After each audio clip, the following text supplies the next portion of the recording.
જય ભીમ, જય સંવિધાન, જય જોહર. હું દાનાભાઈ રાઠોડ. આ એક ઓલો પંડિત કથાકાર ભામટો લુચ્ચીનાને બોલવાની ભાન નથી. હજી તારે અમને ગુલામ રાખવા છે કે તારા ધર્મ રાખીને સંવિધાન બનાવવું પડે? કાં લુચ્ચીના, તારી માના ભાઈડા નીચના પેટના કા વધારે? હજી મને ગાળું તો બહુ બધી બોલતા આવડે છે, પણ હું બધું નથી બોલતો, કારણ કે કોઈ બેનું દીકરીઓ સાંભળતી હોય. પણ તારી માના ભાઈડા, આ દેશ સોનાની સીડિયા હતો, તમે આર્યન આવ્યા અને આ દેશની પથારી ફેરવી છે. રહી વાત બીજી કે તારી માં તારી જે વિદેશમાં જાય છે ને, એ કેમ બુદ્ધના દેશમાંથી આવી.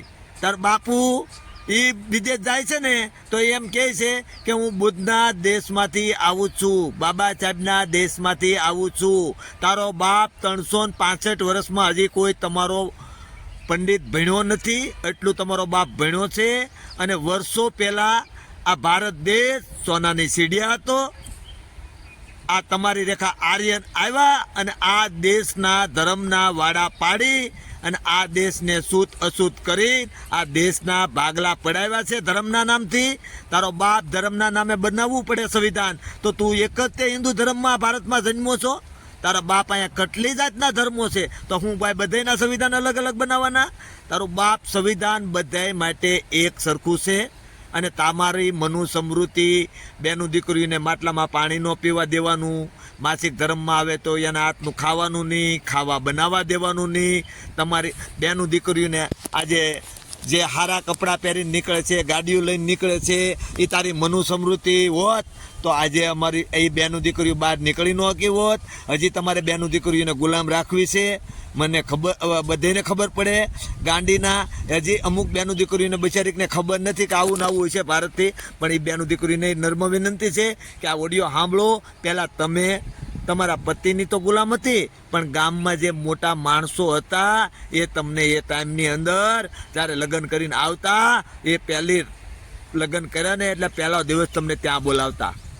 આ માણસ વાતું કરે, અમે જોયું નથી કે લથી મારા 2 પેટી પહેલાં કદાચ ગઢિયા એ નહીં જોયું એકાદી પેટીમાં, પણ માણસો વાતું કરે છે આવું હતું. કારણ કે આ મનુ સમૃદ્ધિ જ્યારે લાગુ હતી ત્યારે આ બધા આવવાના નિયમ હતા.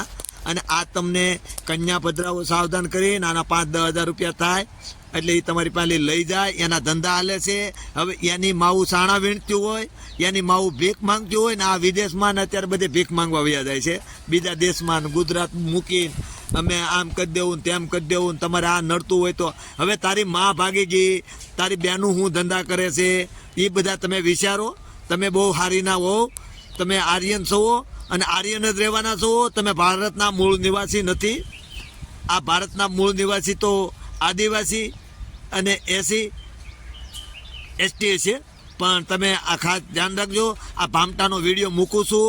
આ ભામટો જ કહેવાય, તારામાં કોઈ સંસ્કાર ન કહેવાય. આ તું તો પૈસાના લોભથી બધું બોલતો હો અને પબ્લિક વાહ વાહ કરતી હોય, મૂર્ખ હોય એ, બીજા નહીં. જય ભીમ, જય સંવિધાન. જે તે એવા લોકો સરકાર અને સંવિધાનના આશ્રય ઉપર બેઠા છે. આ આપણને સુખી કરશે, કોઈ દી નો થઈએ કે કાયદો શું કરી લે? ચાલો કયો.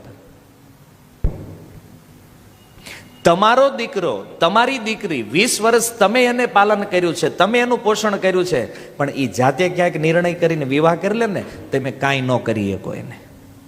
કાયદો બનાવવા વાળી સરકાર કેટલી મૂર્ખ હશે.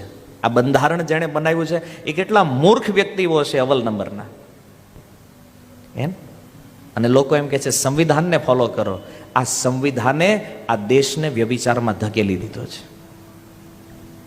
સંવિધાન ધર્મના આધાર ઉપર હોવું જોઈએ. વાત સત્ય છે કે નથી? આ વ્યભિચાર